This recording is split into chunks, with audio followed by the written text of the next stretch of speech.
I spent several hours in airports over the past week, actually, almost a whole day yesterday. And airports are awesome places to people watch. And while we're watching, we tend to make judgments about people. Where are they from? What's their family life like? How do they parent? And so on. We get to make those judgments anonymously, well, unless we accidentally use our out loud voice. Another place where we tend to judge others, also mostly anonymously, is social media. Post something as simple as a picture of a meal you've made, and people will criticize how you made it, the ingredients, how it looks, it's not healthy, and so on. And that's just the tip of the social media iceberg when it comes to judging. Social media provides a chance for people to criticize and judge while hiding behind a screen name. So why do we judge? First and foremost, our brains are wired to protect ourselves, which makes everything and everyone around us a threat. It's also why we tend to stare at an accident on the side of the road, and we're constantly focused on things that could go wrong or bad things that could happen. Each of us has a negativity bias, and that bias causes us to focus on why and how things will go wrong. It also causes our mind to see the worst in people around us, even if we don't know them. It's not easy, but we can retrain our brains to not focus on negativity. Here are a few things we can do to help overcome negativity bias, which will help us to be happier, healthier, and certainly less judgmental. Number one, and you've heard me talk about this before, focus on gratitude. Yes, life can be challenging, yet when we reframe our challenges by recognizing all the good things we have and going on around us, we can change the narrative in our head. I suggest keeping a gratitude journal where you jot down 3 things you're grateful for each day.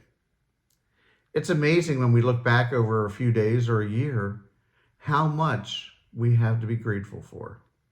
I'll talk more about journaling in the future. Number 2, stop watching the morning news. Apologies to my friends who work at news stations.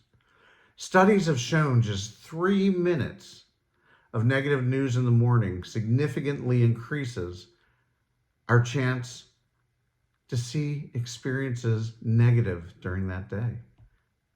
The research also shows that a positive mindset increases productivity and satisfaction. As I said, changing how we think is possible, but not easy. We should also look to eliminate negative influences in our lives. And the third thing, replace negative thoughts by reframing situations in our minds. It's not easy, but we can learn to replace those negative thoughts over time. First, you have to be aware when a negative thought occurs. And in your mind, replace it with a positive one. And to help reinforce that, if you're comfortable, say that positive thought out loud. I do this a lot when I'm driving, where I tend to be negative and really think other people are out to get me. When someone cuts me off or goes flying down the road, what I try to do is, instead of thinking, what a jerk who just did this to me, I think, gosh, they must have an emergency, and I hope they get what they need. Or when our first thought on seeing someone is judgmental, replace that thought with a positive one. Maybe as simple as, wow, that person has a great smile. In the future, we'll continue to talk about ways we can retrain our brain. It will take time, but we can change our mindset from negativity bias to positivity bias, and it will do wonders for our health and happiness.